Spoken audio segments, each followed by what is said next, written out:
started. And it is my great pleasure to welcome you all to the final Captain's Table of 2021. It's been a great year. It's been a really challenging and interesting year, as you all know.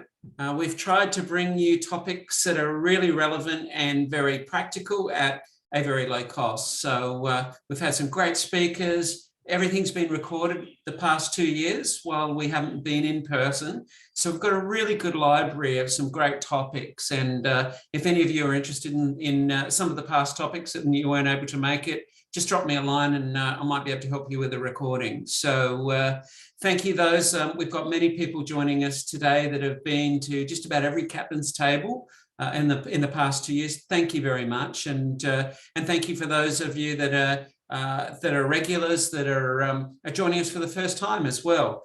We hope to always bring you content that is really useful and you'll get a lot out of it. And before we get started, I've really got to do a big thank you end of year to our supporters. You can see up on the screen there, Job Adder, Airs, Group A Positive, William Buck and Digit Pro. They've been absolutely fantastic, and they've moved with us as we've transitioned to online. And while it's not as great as in person, it's been really good that we can still continue on our learning journey, and that's what it's all about with Captain's Table and also Consultants Table, which is for consultants. So it's my great pleasure to hand over to Jason and James. Neither of them need much introduction. They're both very experienced recruiters. So today we're learning from people that are actually in the job. They know our industry really well. They've both made great contributions to our industries. Jason's got so many post-nominals now they won't fit on his business card, so he's had to go to a new larger format business card. And between them, they've there it is. Between them, they've got a lot of great stuff to share with us. So over to you both, and thank you very much for being here to talk about recruitment tech that you guys love in a talent short market. Thank you, Jason and James. Thanks. And Tony, big thanks to you for organising these. They're always really interesting events and great insights, and I love being a participant as much as I love being a speaker. So thank you very much for that. James and I are recruiters. We run a desk every day. This is my office. It's not a fancy screen, because if I bought a fancy screen with a desk that was that messy, I'd probably want my money back. But James, do you want to tell everyone a little bit about yourself? Yeah, so I run an agency called Snap Talent International, and one of the big things that I focused on when I started Snap Talent was the systems and how to make placements smoother and more easily, and how tech can assist with that. So that's kind of what's led us here today. And I'm a card-carrying nerd. I did a law degree. I've now just done a business degree, and we've been recruiting lawyers now for 21 years. We've got offices all around Australia, and I love tech. I think it makes our lives a lot more easy in a lot of regards, and there are some tools that we play with. So we don't get paid by any of these companies. They just happen to be products that we like using ourselves. So we thought we'd share that with you. If you've seen our talk before, we constantly refresh it, so there might be some new things that you haven't seen before. That and even feel free to contribute as we go along if there are any other tools that you're using as well.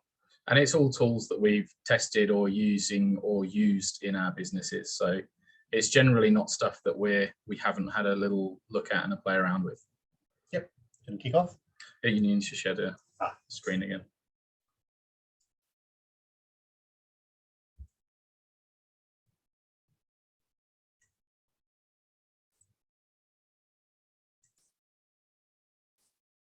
Okay, can you guys see the slides? Can you see the slides? Thumbs up? Yep. Yeah. Okay, cool.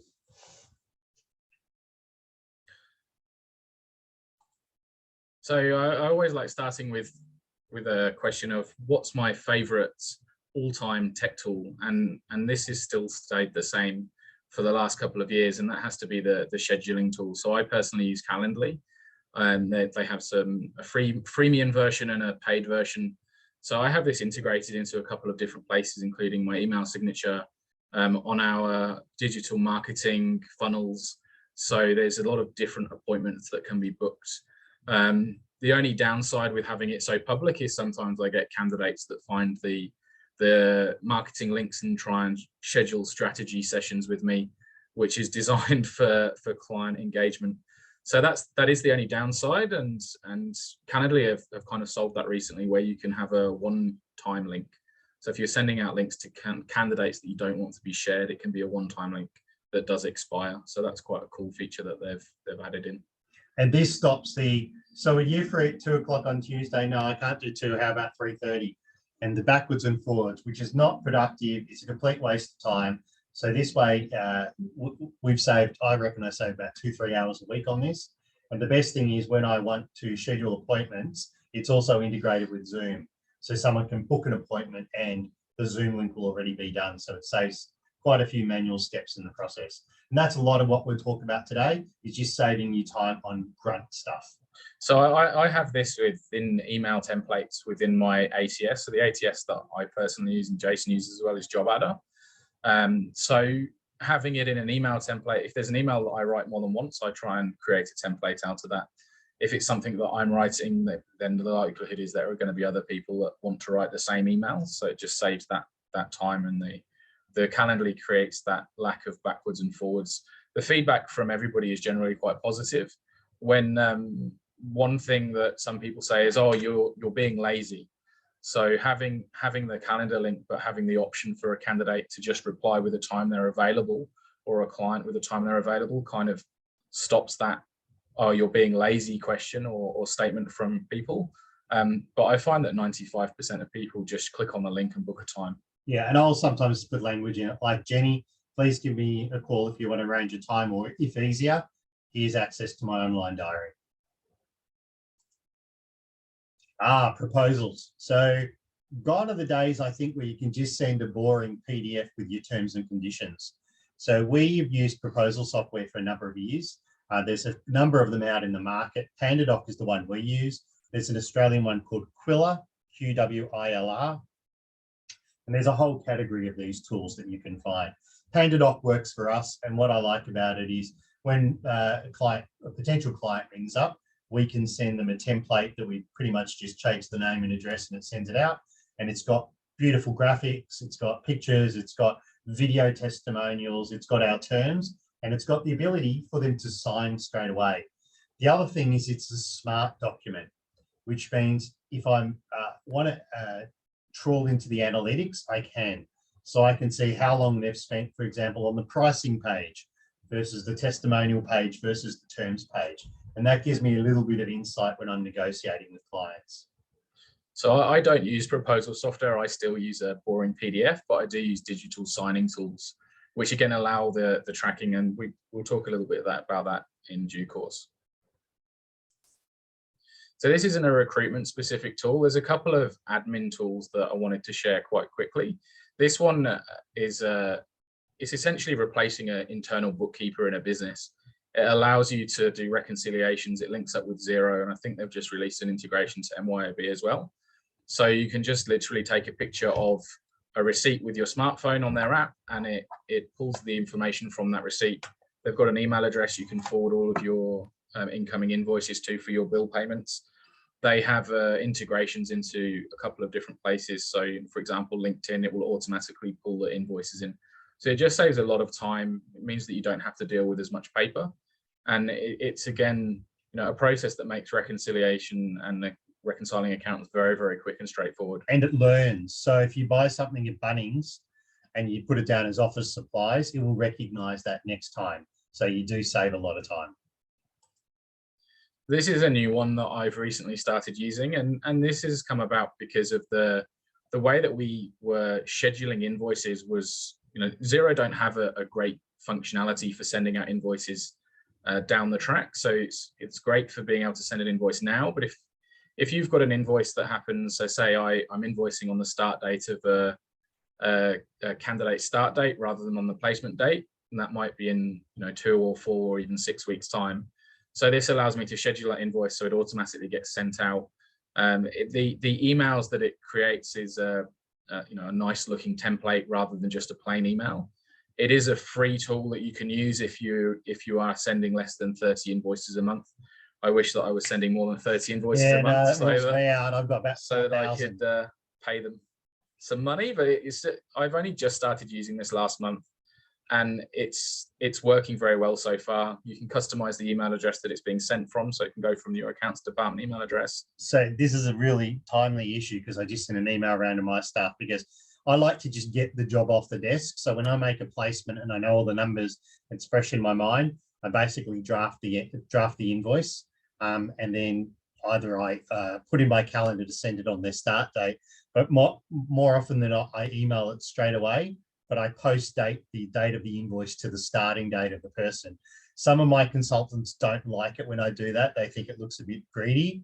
So something like this will just take that pain away and not create extra admin. And in Xero, you can also have it so that there are invoice reminders, which is quite cool. Jason talked about manually generating invoices. So we don't do that at Snap Talent. It's all automated with when a placement's recorded in Job Adder, it uses a system called Zapier to automatically generate an invoice, follow-up emails, cards that get written to clients and candidates. So we'll talk about that in a little bit on a future slide. This is one that I use for processing payments. Again, it's not a recruitment specific tool. So this just allows me to pay invoices with credit cards. So if it's paying an invoice to a supplier, it's great for collecting air miles. No travel has really happened over the last 2 years, so we've got a nice tidy air mile balance to hopefully be able to use in the future. Do you get surcharge? There is a surcharge, but it's just at the standard rate. Yeah, so work out whether the points are better or the cash is better. I'm skeptical that the points are actually worth it, but anyway.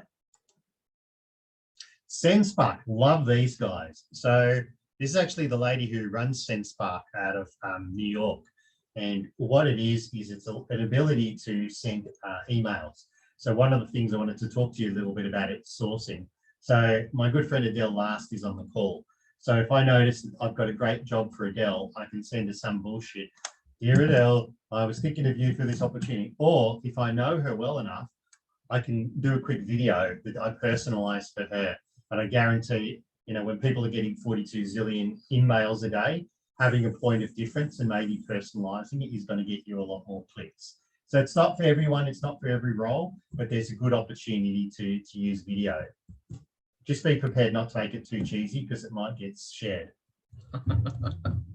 So yeah, these sort of new solutions, it's all about getting those touch points, and is it an extra touch point that's going to get a candidate to look at your in-mail or email? So I often will talk about the different solutions that are available in terms of outreach, and outreach has not really changed from a phone call, a text message, an email, and in-mail. So this is something that's new, and new tends to get more attraction. Yeah, just try it before you spam your entire database. There'll be times it's appropriate, there'll be times it's not. So this is one of the tools that I use for document sharing and document editing. So this is instead of using something like PandaDocs. They have a free version and a paid version. The free version allows you to sign a couple of documents per month. It's all tracked, it's all authenticated. So it's a very easy to use tool. Grammarly, we both use that. Is anyone else by show of hands using Grammarly? Yeah, it's wonderful. It saves you making those silly little typos, or you change something in the document and you forget to go through and check all your cross referrals and everything. So Grammarly basically is a tool that will sit on your Google Docs, sit on your Word, sit on your web browser, and pick up any grammatical or spelling mistakes and allow you to fix them before you hit send. If you've got the paid version, it does contextual checking as well. So that's quite useful for writing copy or blog posts. And just so you know, all the products we recommend here, none of them are sheep stations. So for example, there is one called Text.io that helps you draft beautiful ads, gets rid of bias and gendered language, but it'll probably set you back about 14 grand a year. All the products we're doing here are either free or a minimal monthly cost of, I don't know, there'd be nothing more than $50 a month, I don't think. Except the next one I'm about to talk about. Except the next one, which is a lovely segue. So this is, I use this in conjunction with Grammarly. This is an AI tool that allows you to write content without having to actually write the content. Including ads. So I've used this to write blog posts, add copy, edit candidate CVs. So it's, you know, for those of you that know me, the reason why I started using Grammarly is because I'm dyslexic. So writing is not one of my strong suits. So when I discovered a tool that was actually kind of user friendly, because it is a little bit complicated to get started with, it's not too expensive. For their premium version, it's about $150 a month. So it's not costing the end of the earth. And the solution is actually works. So, you know, a lot of content is written by copywriters. There are copywriters overseas that you can use, but Jarvis, it's actually jarvis.ai is the URL for this one. So, you know, I've played around with this a fair amount now, and I'm quite impressed with it. So it's, you know, the term AI is thrown around a lot.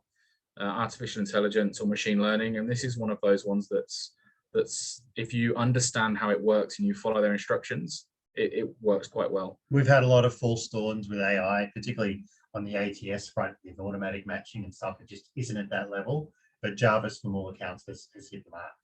And they've got some very good instructional videos on how to use their product. So, you know, they have thought about the fact that their product's quite complex and complicated to use, and they've figured out a way to make sure that people know how to run the product properly. So I will use this to create content and then put it into Grammarly to go through a contextual and spell checking and Grammarly checking. Missing letter. I was using this for a while, but I've stopped. Are you still using it? I'm still using Missing Letter. Basically, it allows you to use your blog posts or content again and again. So instead of just posting it once onto a blog, it will reshare over a period of time, so you can run campaigns. So this is particularly useful at the moment if you're running campaigns for candidate attraction. So if you're looking for a particular type of candidate that you want to try and attract in a talent pool, you can have a short-term campaign for sort of 2 or 3 weeks that will share the content multiple times, and it uses different images, different quotes from the content that you've written. The marketers say that you need 7 touch points with a prospect before they'll buy. So this allows you not to have to make 7 bits of material, but use the same bit 7 times. Why, Stab, you use that one? Yeah, so this is a way that you can create enriched email signatures. So on my email signature, I have a link to our jobs board on our website, and then a link through to Calendly, so that if people want to book a time in my diary, then it's very easy for them to do. They have a free version that just says made by Wisestamp, or there's a premium version that removes that and allows you to have multiple email signatures. Refari. James and I are both using Refari. Refari is a system that helps with, I guess, connecting your ATS with your website. I know we've got Rick and Nicole from Shazami, that they have another product that allows you to integrate various things into a website. Refari, for me, is the main purpose I use is to have job alerts. So I can have candidates that, you know, they ring me up on a Monday, I've got nothing for them. So they're signing up on a job alert, and 4 weeks later, when I've forgotten because I've seen another 150 people since, it will ping them and say, hey, this recruitment agency's got this job, are you interested? The other thing I like about Refari is the referral widget, which means, let's say, for example, James is working in a particular area and he's got a mate that he thinks might be good for one of my jobs. James can submit that candidate through Refari and it tracks that person. So, for example, if I update Job Adder and say that the candidate, she's at first interview, for example, James will be notified. So it gives you that sort of transparency of the process for referrals, which I think is one of the things that as an industry we haven't done particularly well. Rick, Nicole, do you want to add anything about that sort of category of websites? Yeah, thanks, Jason. Yeah, thanks for mentioning us too. It wasn't necessary, but lovely of you. It's okay, I'll mute you now. Look, I think the website really needs to be the foundation of everything that you do. And if you can get that piece right, you can do all other great things that you guys are talking about. So technology's changed very rapidly in that space. So definitely, you know, investigate what you're using, because there's so many things you can do so much more easily and better if you have that foundation in place. And I think, and I hope nobody from a certain job board is here, but I think that as an industry, we've got to get rid of our dependence from the big job boards, because they've probably not necessarily done the right thing by us. So being able to generate candidate leads through your own website is one good option. So at the moment, I'm probably, if I run a job on mainstream job boards and versus the job board on our own website, we probably get a split of about 50-50 candidates who are applying for the jobs from both places. You know, you can have your job boards on your website scraped onto various free job boards like Indeed. Jason talked about the job alerts, and I actually had a candidate recently who I spoke to about 6 months ago who wasn't on a permanent residency visa. None of my clients were able to sponsor him because of the industry that he works in and the type of jobs he's had previously. He managed to get a partner visa after getting married to an Australian citizen, and he basically came back into the mix, and we placed him yesterday for a role. So, you know, having the capability to do that where it's all kept in-house, he wasn't going through a third-party website, it was all on Snap Talent's website. The emails are all from our domain, so it's kind of keeping him in the ecosystem of, we can help you in the future, but we can't help you now. And James also has a side business of matching overseas IT personnel with Australian husbands or wives so they can stay in the country if you ever need. It's greencarddodgyone.com. So one of the other features of Refari is the review side as well, and obviously then you've got Sourcer, which is recently been integrated into Seek, and it's a way that you can collect reviews on your placement. So they have some quite good automation tools in the back end where it will link up to your ATS and automatically request a review from both your candidates and your clients. There's also another product out there, Recruiter Insider, and that's designed basically to track client satisfaction, candidate satisfaction, and NPS scores at various trigger points through the process. The problem is there are three things that do something very similar, and you've got to be very careful not to piss your clients off by getting them to fill up 3 bits of software. So I think they're mutually exclusive. You've got to find the one of those three in that category that you want to use. Otherwise, there's too much double up. It's a shame they don't all get together and just have a one click. And they all do something slightly different as well, which is very annoying. Yeah. How inconsiderate of them. So Jason doesn't like this one. I've been using Referee for a while. There is another product called XREF as well. Referee is designed for essentially for recruiters to make the whole system of reference checking a little bit more seamless. So I use some language in the automations around, you know, we'd like you, so it collects the referee details from a candidate, but then it sends out a questionnaire to a referee.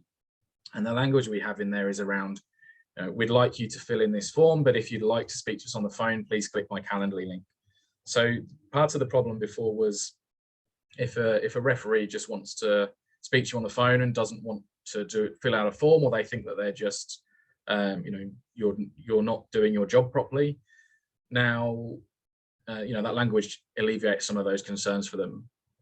The key thing for me is you don't want to miss out on a marketing opportunity to a referee. So, you know, we actually speak to all of these people afterwards once they've filled out the form, just to, you know, have a quick chat to them. It's a lot quicker.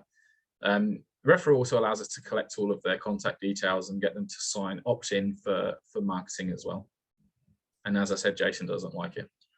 I just feel I don't have the volume. We don't do any temps. I don't have the volume, so I'm still old school, and I want to do a ref check on the phone and speak to the person and pick up the nuances and what they're not saying, can check the consistencies, and also, you know, get to establish a little bit of rapport that a sheet doesn't do. I'm sure there's a place for it, but just my personal preference is to go old school and pick up the phone. So Referee does allow you to do that, where it will collect the referee details from a candidate, and then you don't have to send out the questionnaire to a referee. You can actually fill in the form online yourself while you're on the phone to a referee. And then it creates a nice formatted document that you can share with your clients afterwards. It's fixing a problem that doesn't need fixing for me. So this is what I use for my marketing. This is linked in with Zapier, which is the next one. So I'll kind of talk about both of them at the same time. ActiveCampaign allows you to create marketing automation and do individual sendouts, but they're also quite good with linking up with forms on websites and things like that. So with ActiveCampaign and Zapier, we've recently added a job order form on our website, which allows a potential client or an existing client to fill out a job order form that will go straight into our ATS with Job Adder. So it will create a job straight away that then can be put into the funnels. So it's just taking away some of that manual admin tasks at the moment. I've seen other recruiters that have got forms on their websites which will just send them an email saying you've got a new job order. So this is just taking that to that next step with that particular one. But mostly I use ActiveCampaign for marketing. So we use MailChimp. We basically have a client newsletter and a candidate newsletter, and we use MailChimp. One of the reasons I like MailChimp is that it integrates with Job Adder. So for example, if Adele, Rick and Nicole apply for jobs during the week, then it, at regular intervals will update MailChimp from all the Job Adder people that have joined. So I don't have to double enter data. I've got my newsletter list will always be current. And I use Zapier for that. So when a candidate applies for a job, it will add them into ActiveCampaign as a candidate. And instead of sending them the auto reply email from Job Adder, we send the one from ActiveCampaign. So it's just a slightly different workaround. It's annoying that it has to be using a third party, but that's where Zapier does come in.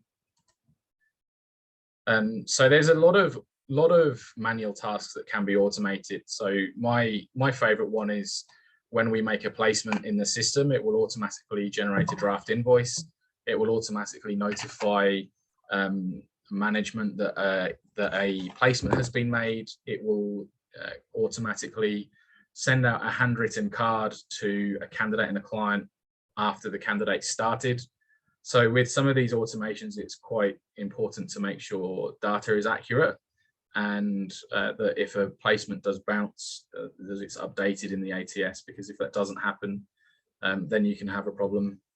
I work out of a co-working space in the city, and there was another recruiter the other day that was talking about that they'd marked a placement as placed in their system, and it had automatically sent out a testimonial request with Saucer to their client and the candidate.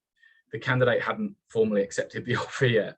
So that was a little bit embarrassing. So with some of these automations, you do need to be quite conscious about what is being sent out when and what triggers are happening. Yeah, we had the same issue.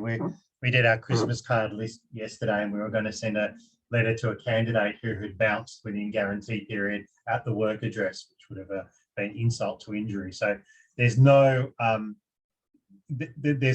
alternative but to make sure that you run your eyes over it. And sometimes even if you've looked at a document 1,000 times, somebody else with fresh eyes will spot it straight away. So don't rely just on the technology, or it will bite you on the bottom.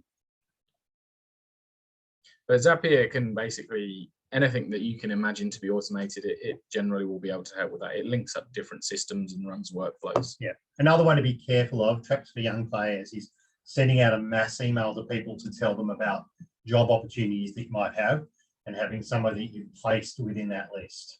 So it's a simple one to make, but it's got big consequences if you get it wrong.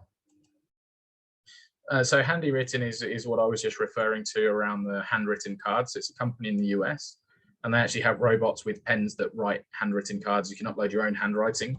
My handwriting sucks, so I didn't do that. So I got a notification today for a placement that started last week that the card is in the post on the way to them. So it's just a little touch that it can be automated.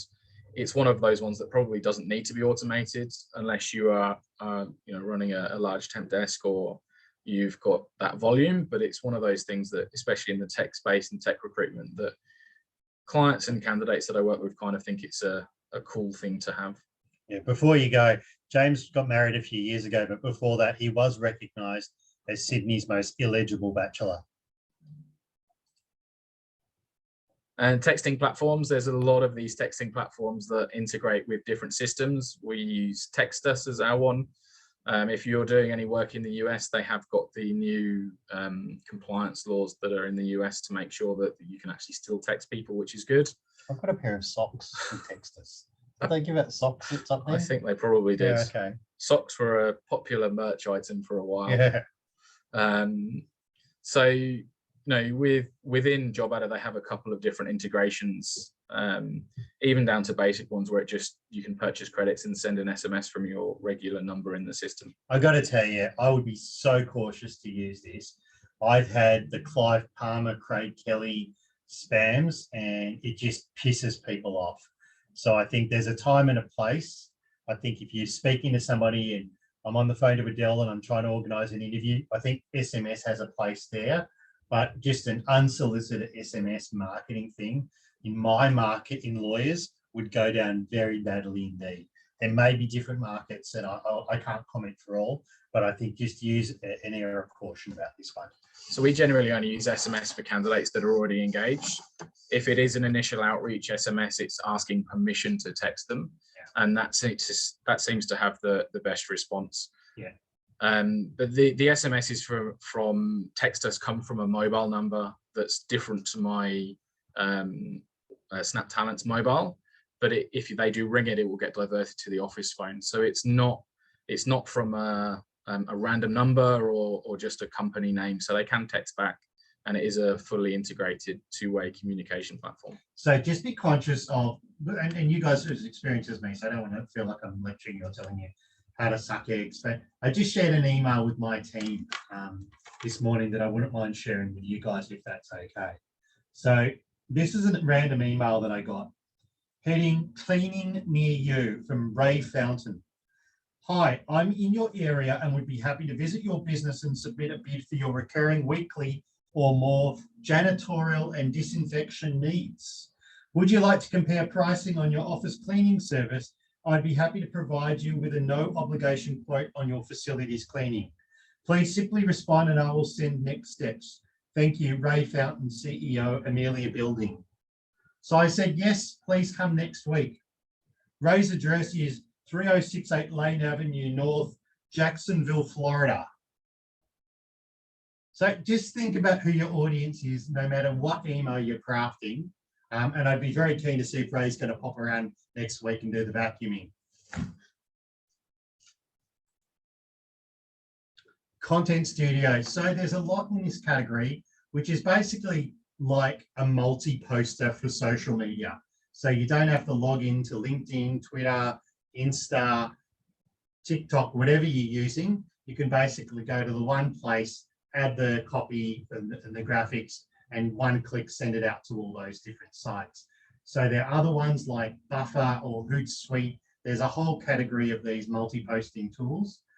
We just happen to use Content Studio because I think it was one of those ones on a deal site where we paid once rather than paying a monthly subscription. And this is where I'm still using Missing Letter for things like this. So if I create an EDM for a recruitment drive for a particular role where we're targeting candidates, you know, we'll use that with a image that links straight back to the job ad. So those are kind of the things that you want to be looking at as well. If you're posting jobs to websites, my advice would be post your own job, not a job board job, and make sure that if it's an image, it doesn't just enlarge the image, it actually hyperlinks back to the job on your website. Yeah, if you can click on the image and it links back, that's great. The other thing is there's a great one in the US called CV Social, a bit more expensive, but we use that, and I've actually got that on my browser. So if I see an interesting article that I've, not one that I've created, let's say it's one from the Harvard Business Review or the Herald or the ABC site, I will click on that and then write some, witty comment up the top like, this is really interesting insights into changes in the employment law or something like that. Maybe add some hashtags and then press the one click and that gets sent out to multiple places as well. And I'd use Jarvis AI to write that headline. I'm not using mail much, are you? Not anymore. This is a very budget friendly, shall we say, version of things like ActiveCampaign or MailChimp. So it's one that's got some cool features. You can create those landing pages and forms and pop-ups.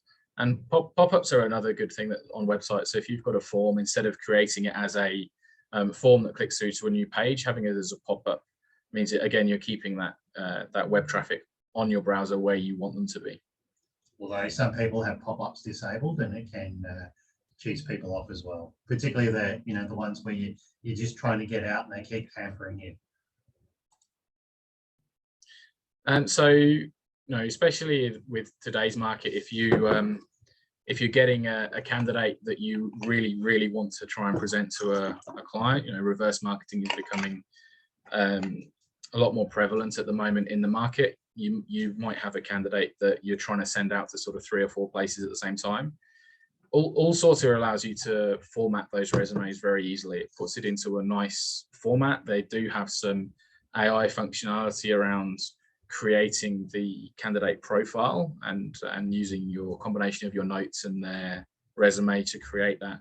So it's quite a clever system. They're not cheap. It's not one of the ones Jason was talking about previously, unfortunately, but it is a very good system to look at.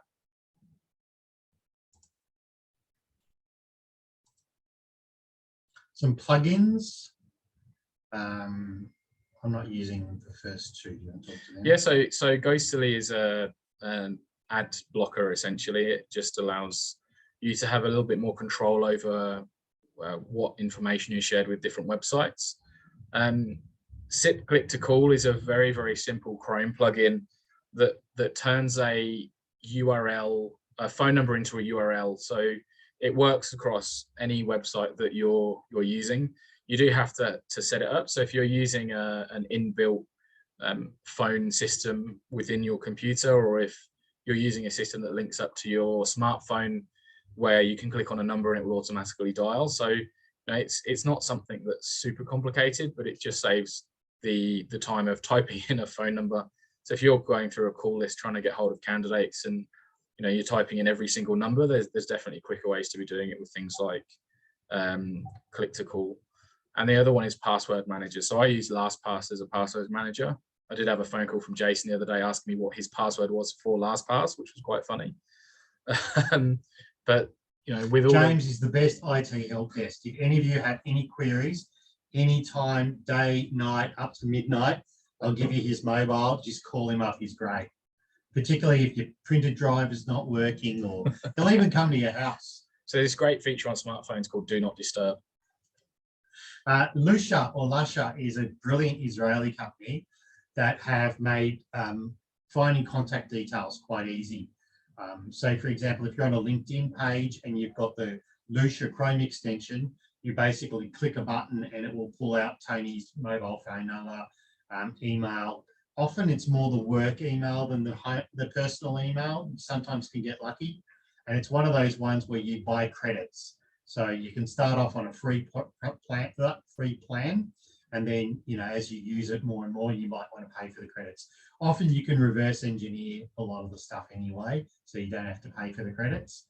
But it's very useful. You've got a lot out of it too, yeah. eh? So recently, people often ask, well, what's the hit rate? So I had a job that one of my candidates asked me to present them for, and everybody at the company was just giving me the runaround. They said, oh, we can't really give you the right contact details for the person, but this is their name. So I knew exactly the person I needed to speak to. Lusha had their mobile phone number, and they were very receptive to receiving a candidate from an agency. So that's second interview is happening right now. So that could be a good news story for the system with things like Lusha. And you make one placement, it pays for Lusha for about 47,000 years. So it's worth it. Parsley is a new one. Those of you who are using Job Adder may have noticed that the People Adder Chrome extension that used to allow you to suck people in from LinkedIn into the Job Adder database has changed a bit, and it's a lot more manual. I think that was one of the concessions Job Adder had to make by getting into bed with LinkedIn. So a bright young spark in the US has basically created what used to be available, and his product is called, I think, Get Parsley, and it's a play on the word pass of sucking people into your database. But so far, I've been okay with the people that are.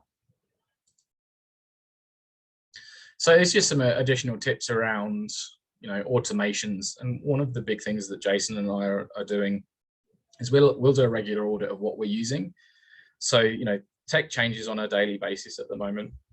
So something that works well, like an example would be chatbots. Probably 2 years ago, chatbots had just come into the market. And when I'm talking about chatbots, I'm talking about automated chat where it's a robot at the other end, not a human. So, live chat is very good. We use live chat on our website. Talk to, yeah, thanks. So talk to TAWK.TO, which is forever free. And that basically means that candidates or clients can do live chat with us. But the chatbot system just kind of annoyed people. So, we trialed a product called Robo Recruiter for a while, and it worked very well at the beginning, and then the engagement rates just dropped off a cliff.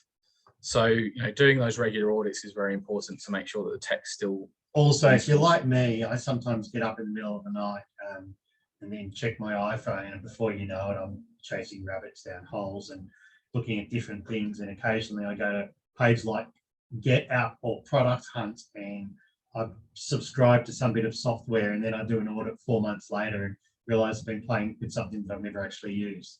So check your subscription to make sure you're not throwing money out the window like I tend to do. Because when you sign up for a lot of these different tools, it can be expensive. So, if it's not helping you make placements, it's not helping you source candidates, then it can be a bit of a waste of time. Something like a password manager is very important for making sure you've got different secure passwords on all of the different services. Having the same password 123 is never a good idea. Yeah. And using the same password, even if it is a secure password, if one of those services gets hacked or has an issue, then you've lost that password for everything. So exactly, password managers make it very easy to overcome that issue. And James just has one password for all his sites. It's jamescorden.doppelganger. Thanks, Jason. Automation. So Jason was talking earlier about making sure you're double checking everything, and you don't want to be sending out a thank you note or a how was your first day email to a candidate that never started. And it's testing and retesting all the time. One tip that might work for me doesn't work for Jason, and vice versa. So just an example, James and I are part of the NPA, which is a global recruitment network. And a few years ago, I don't think you were on that trip, it might have been before you joined. I ended up in Texas, and there was a guy doing it, spruiking and saying, "Oh, this is the best thing we've ever done in our business." And basically it was an email signature. And when you clicked on it, a video popped up, and it's like, "Hi, I'm Chuck Davis, and I am the Southeast's greatest medical recruiter. If you're looking for a nurse and you're not using me, you're not using the best. So come to Chuck." And, that might work in his market, but if you try to do anything like that here, it'd just go viral for all the wrong reasons. So just be conscious of your audience as well. So here's some tips. If you like this sort of stuff, I find Hung Lee, who's a Scottish guy, writes a blog every Sunday with some really interesting stuff. Anyone, show of hands, reading Hung Lee? He actually came out here a few years ago and did a talk at Job Adders office. Very smart guy. Firefish is an applicant tracking software, also based in Scotland. I don't really know much about the ATS, to be honest, but their content is fantastic. If you're not getting their blog, I recommend you do. Recruitment Garage is a lady named Belinda who's run a few agencies, lives up the North Coast or something, and she has really good content as well. RecMate is Andrew Rogers' site, which is a agnostic technology guidance thing. So you can ring him up and say, "I'm looking to do X, Y, and Z," and he'll consult and give you a solution there. The LinkedIn talent blog's not too bad. Just don't read that. Who's that crazy lady on Forbes? Liz. Oh, I can't remember what her name is. There's someone named Liz who writes for Forbes, and she basically gets it wrong 100% of the time. She's just, yeah, anyway. Anything else you recommend? No. No, so James and I like this. We've got our own businesses, but we're starting this thing called Recruit Hacks. If any of you want to email either of us at that address, we'll put you on our mailing list, and when we launch properly, we'll give you a copy. It'll just be free tips and tricks on stuff that we find works for recruiters. Very good. Cool. Open it to Q&A. Is that it? Yeah, we've got quite a few questions that have come in. First of all, I want to say thanks for the entertainment value as well, you guys. Even if the content was not useful, it was very entertaining, but the content was useful. And a bunch of questions have come through. First of all, Virginia Brooks wanted to ask you, Jason, you mentioned way back, it's going to be hard. Virginia, do you want to just type in what the topic was that Jason was talking about and which app? Or just ask. See, it might be faster. Yeah, or come in, Virginia. It was the one that you were saying that you read the articles on and then you save them and then you make comments on it. That's CV Social. CV Social, like yeah, it's not cheap. Okay. It's not cheap, but James and I get it as part of our NPA membership. Okay. So, a few more questions. Oh, yeah. Virginia, while you're there, anything else? No, you're good? No, we've got Virginia taken care of. So the Receipt app, is that one free or paid? Paid. Paid, but it's not much. It's like $30 a month or something. Yeah, and if you ask your accountant, they may have a subscription to it. The Receipt Bank rebranded as Dext a little while ago, and they did a very, very big marketing campaign to bookkeeping businesses and accountants. So a lot of accountants signed up for it and then can pass that on for free to their clients. Okay, very good. And it basically has saved me yeah, putting things in a shoebox and then mailing it to the bookkeeper at the end of the month. Yeah, well, the accountant that 2 years later asks you to show you, receipts for such and such, and it's faded because it's on one of those shiny pieces of paper, right? Yeah. And you can't find it. Yeah, or no, I'd have to double check this, but I do think the ATO is accepting digital copies in products like this now, so you don't have to have the physical copy for the 7 years anymore. But double check with your accountant. Yeah, no, I think you're right on that one. Hey, Calendly, you mentioned, is that how you pronounce it? Calendly. Calendly. Does Calendly send reconfirmation messages? You can set that up so you can put in the person's email or text, and you can say, remind them 10 minutes before, 2 hours before, 3 days before. You can tailor it to how you want.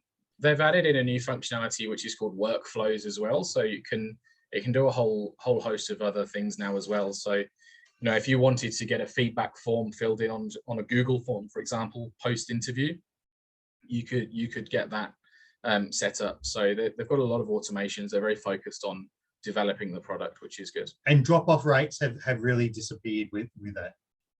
Yeah, okay. Graham Jenkins has commented, he said that something he was recommended today was vocal video. It makes it easier and faster to create video testimonials. Have you seen that one? You didn't mention testimonials, client testimonials. What's your views on that?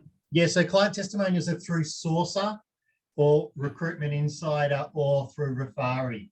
We tend to have written ones because in the legal market, lawyers aren't really going to do a video testimonial too easily. So we're just happy with the written ones. In other markets, hospitality, it may be better, but yeah, you got to think of your market when you do it. And there's been a couple of companies in the past. One of them, from memory, was called Big TV, and this was basically a 17-year-old kid who thought he was going to reinvent TripAdvisor as video, and it never took off because who's going to sit there in a restaurant doing a review of their dinner? And I know that might sound like a comment that doesn't really make sense with things like Instagram, but doing a testimonial for a business like that is not the same as posting something onto Instagram. And I think that's the same for business testimonials. So they'd be great to have and great to collect, but I think that even in the tech market, the text ones that allow you to a little bit more user friendly and useful, and we get quite a high hit rate on getting those testimonials through. Yeah, I think so. And I think people's behavior is they go to Google reviews, say, they look at the first 10 or so, and then they get a bit of a flavor from them, and then they don't look at the other 4,000 anyway, right? Yeah. Or they look at all of the 1-star and 2-star ones first. Yeah, they do that and think about what the problems might be. Yeah. But if I wanted to find out how a certain Chinese tennis player was doing, I might want to do a video testimonial with the IOC president, for example. Yeah, you could do that. Yeah, but maybe. And on testimonials, it's good to have negative testimonials, I think, because it shows that there's some reality there. But the important thing is to reply to them. So all of these services allow you to do a public reply. So if somebody leaves a testimonial saying, we weren't happy with XYZ, then that's where I think people look at the reviews and the testimonials. It's what was negative and how did the company respond to that? Yeah, I think authenticity is the key. We had a guy gave me a 1-star rating and said, these guys are hopeless. They only recruit lawyers. And I got the chance to say, look, appreciate your comment. Thank you very much for taking the time, but we don't apologize for specializing. We become very knowledgeable in our particular area. And I think that kind of helped in a way. I think so. You've got to definitely respond. Yep. Nicole's saying reviews are a big way to increase your SEO too. Yes, that's true. Really good point. Hey, Graham Jenkins touched on video. You didn't talk much about, Video My Jobs, that sort of stuff, the technology around video. It was big. I don't know. We've been talking about it for a number of years, but we're not seeing a lot of it. What's your view? So SendSpark is one of the ones that I did mention where you can do videos. I use it for outreach, but you can do it for anything. So for example, yesterday I did it for an internal training for my staff. I wanted to show them how to use a particular software that we use. So I just basically clicked the video button, it videoed or followed me around the websites, had my little face in the corner, and then I was able to share that with my team. Look, I think if you're sending it to clients, for example, and saying, here's a snapshot of Tony Hall and why you should interview, I'm very conscious of unconscious bias. I think you've got to be a little bit careful about that. And I think that people make certain assumptions. So there are great products out there like Vply that my good mate Tom Lipsinski's launched, which is basically a video job board. But once again, it depends on your market. If you're in modeling or hospitality where you need to be confident and bubbly and gorgeous and all those sorts of things, maybe there's a place for it. But have you seen what most lawyers look like? Yeah, well, yeah. We've used video interviewing platforms in the past, and I think they had a time and a place, especially at lower level roles, where you were able to then share a video of a candidate to a client to go alongside their resume. But in the market at the moment, if you ask candidates, okay, you've got 4 jobs, we can put you forward to 3 of them with no interview, but with no video, but this other one requires you to record a 1-minute video for us to put you forward. Most candidates would say, well, just put me forward to the other 3. Don't worry about the 4th one. Oh, really? They still don't like doing I think it's a volume or an entry-level job makes a lot of sense. So my soon-to-be 16-year-old daughter went to apply at a fast food joint, and part of their interviewing process involved a quick video. And that helps them, I think, screen quickly. Yeah, okay. Another question. This one's for me. I was reading an article about the importance or lack of importance of cover letters and how a lot of companies are skimming cover letters and recruiters are skimming cover letters, but what they're really doing is looking at the resume, and if they can't see the exact fit on the resume, they're discarding candidates. I wonder whether, as video part of the application, the candidate's got an opportunity to really sell themselves in the role, although their CV might not immediately make sure, outline their particular credibility for the role. The video might sell them better, especially maybe the older population with this issue of ageism coming out as well. Maybe it's a good differentiating factor that will help candidates. Your view?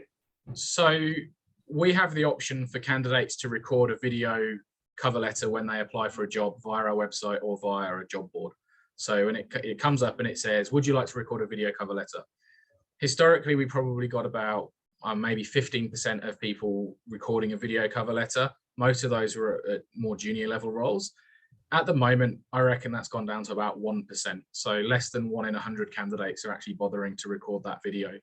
And most of the candidates that record it are only recording it because they don't have the skill set to do the job and they think it's going to give them an extra advantage. Yeah, not for my market either, I'll say. Jason, your view? Yeah, not for my market. No. It would work for lawyers, and particularly in a candidate short, you don't want to create any extra hurdles. It'd probably be better on the flip side. So if Adele ran a law firm and I wanted people to come and work for her, I might say, Adele, can you give me a 30-second on the USP of working at Last Lawyers, and what's your employee value proposition, and how much charity did you raise last year? What was your corporate social responsibility? What's the social club, blah, blah, blah, and get Adele to sell the role to the candidate, not the other way around. I think there's also an additional thing that you could do with getting a client-sided video, and that would be a walkthrough. So this is something that's kind of been toyed with in the past with certain clients of mine, where they might have a video of literally walking into the building, pressing the elevator button, walking into the reception, speaking to the receptionist, and saying, you know, this is how you get to your interview, and then a video explaining, okay, well, this is what the interview process is like. And that would be after you've gone through the process of saying, let's sell the role to the candidate first, and then this is going to be the process. And I think that there's still place for things like that if you can get a client to record things like introductions. We did something interesting the other day. So there's a role that we had that was for a lawyer, but not practicing as a lawyer. So the lawyer had to basically give up being a lawyer to go do this role, and you really will have had to have been a lawyer to do it. So I did a blog on alternate legal careers, and I interviewed my clients saying, you know, tell me about your background, why did you do it? And we released that as a blog. And I think the person we placed the job with was somebody that came from reading that blog. And then I've tweaked it a bit further, and now I've done a Zoom interview with one of my, well, actually an ex-girlfriend who is now an academic. So we did a Zoom interview that we recorded about life leaving law and going as an academic. So I'm going to produce this alternate legal careers series, which, you know, will provide value add to hopefully the profession, but also at the same time show our credentials as being able to offer something a little bit different. I think so. Well, look, Jason, James, we better wrap up there because people have got meetings or lunches or parties on the hour. And but look, thank you both. There was so much in your presentation there. We got a lot of people that sent through chats to say thanks. It was really good. And look, you've got James and Jason's contact details. If you did have a question you wanted to send them, I'm sure they'd be happy to answer questions for you. And really, really good. So thank you both very much. We're sending everyone the recording, yes. And a copy of the presentation as well will come to everybody. And look, before I wrap up our last Captain's Table of 2021, I want to really thank everyone for attending. I want to thank, you know, Jason and James who have attended, just about everyone as well, and they also contribute. So thank you both, and all the supporters of Captain's Table. You all know who you are, and particularly our supporter companies. Job Adder, A Positive, Ayers Group, William Buck, and DigitPro. Thank you all very much for being able to help us make Captain's Table happen. And we've got a great program for you ready for 2022.